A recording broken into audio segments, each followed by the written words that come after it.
They said the heart would save my life. They never said it would steal my mind. I was dying when they wheeled me into the operating room, weak, fragile, ready to let go. When I woke up, I was someone else. Not completely, not at first. It started with cravings, then came the dreams. The voice followed soon after. Now, when I look in the mirror, I don't recognize the eyes staring back at me. They're his, and he's not finished. I never believed in the soul.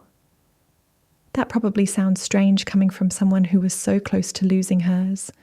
I was born with a heart defect that worsened every year until I could barely walk a block without collapsing. When I finally got the call, "We have a heart," I wept. I remember gripping my mother's hand as they wheeled me into surgery, whispering, "I just want to live." And I did, but not like before, not like me. The donor, as I later learned, was a local legend, Charles Everhart, philanthropist, widower, devoted father. He died suddenly in a car accident on a rainy night, swerving off the freeway to avoid hitting a deer. The entire city mourned. Candlelight vigils, streets lined with photos. The mayor spoke at his memorial. He was everything I wasn't. Rich, admired, seemingly perfect. I didn't ask for his heart, but I got it anyway. The first sign that something was wrong came 2 weeks post-op. I was home, recovering. My appetite had returned, but not in the way I expected. I was craving raw meat, bloody pink-scented steaks. I told myself it was my body adjusting, desperate for protein. Then I started having dreams. Not dreams, really, more like memories. Places I'd never seen, faces I didn't recognize, screams, begging, dirt, a woman's eyes, wide and pleading, staring up at me from a shallow hole. I woke up gasping, drenched in sweat, convinced there was dirt under my fingernails. I tried therapy. I didn't tell Dr. Lang everything, just that I was having violent thoughts, flashes of rage. I imagined stabbing a man at the gas station for cutting in line, slamming a neighbor's dog with a shovel for barking too loud. I'd never thought that way before. Dr. Lang was polite, curious. He chalked it up to trauma.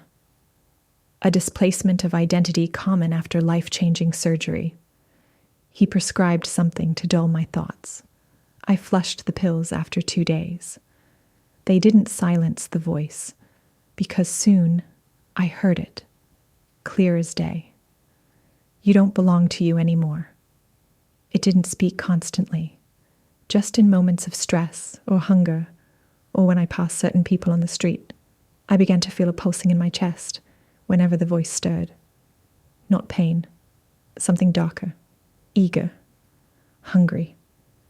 I began to wonder, was it the heart? Was Charles Everhart still in me? It sounded insane. I knew that. But what was the alternative? That I was going mad? I had to get away. I packed a small bag and drove north to a hiking trail I remembered from childhood, a place without voices, no mirrors, no people, just trees and quiet. I hiked alone. The woods were damp and fragrant. I wandered for hours trying to outrun the heartbeat in my chest, but the deeper I went, the more uneasy I felt. It was like the trees themselves were watching me. That's when I heard it. Crying. A woman's sobs. Soft at first, then louder. It wasn't the wind. It wasn't in my head. I turned toward the sound, down a barely visible path flanked by brambles and roots. The crying led me to a small clearing with an overgrowth of ivy and moss. No one was there. I knelt to touch the ground, heart racing. And then, clear as church bells, I heard her. You found me. Please, give me a proper burial.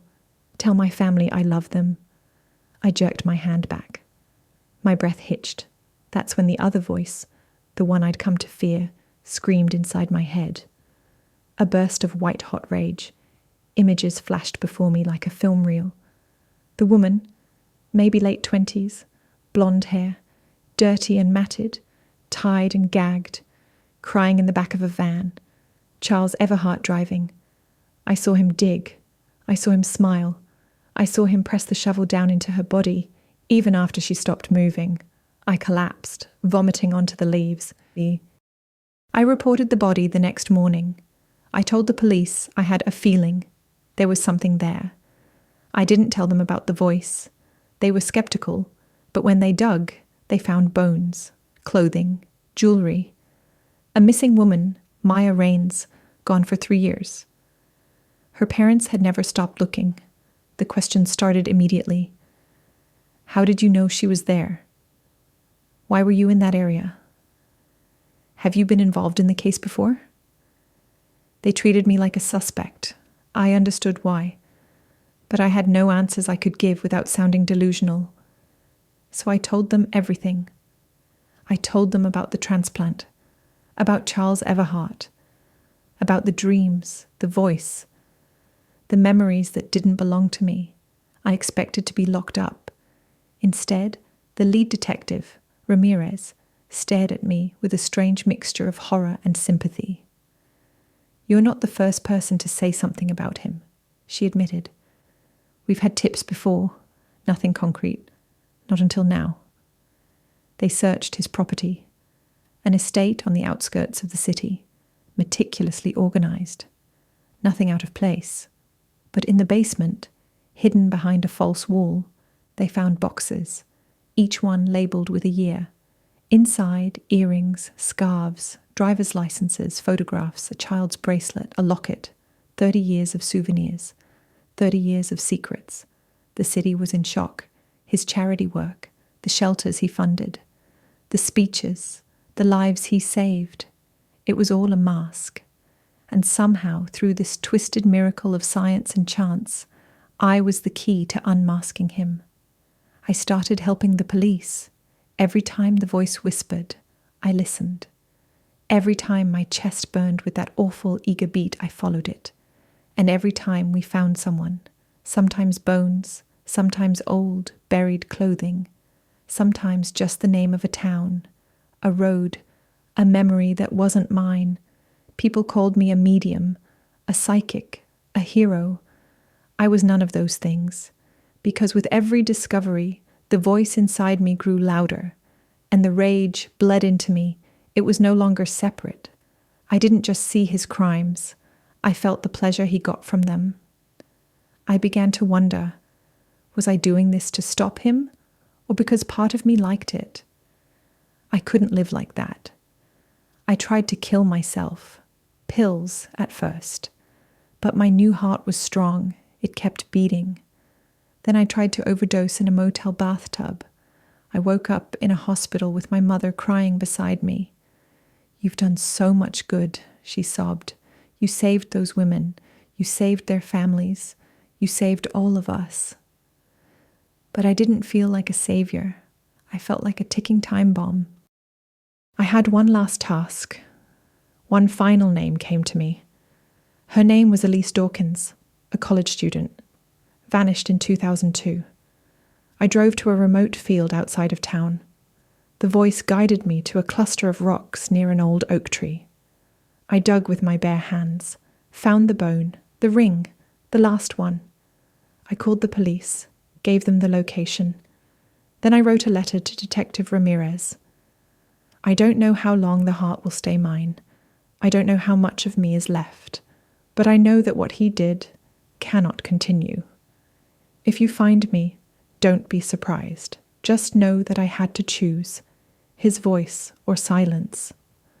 I drove to a lake, the one I used to visit with my father as a child. I walked into the water, heart pounding. It didn't fight me this time. The voice was quiet. For the first time since the transplant, it was only my breath I heard, only my heartbeat. Then silence. They found my body 3 days later. Autopsy confirmed no struggle, no drugs, just a woman who walked willingly into still water. But that's not where the story ends. The heart, his heart, is in cold storage now. The hospital says it's unfit for another transplant due to tissue degradation. A lie.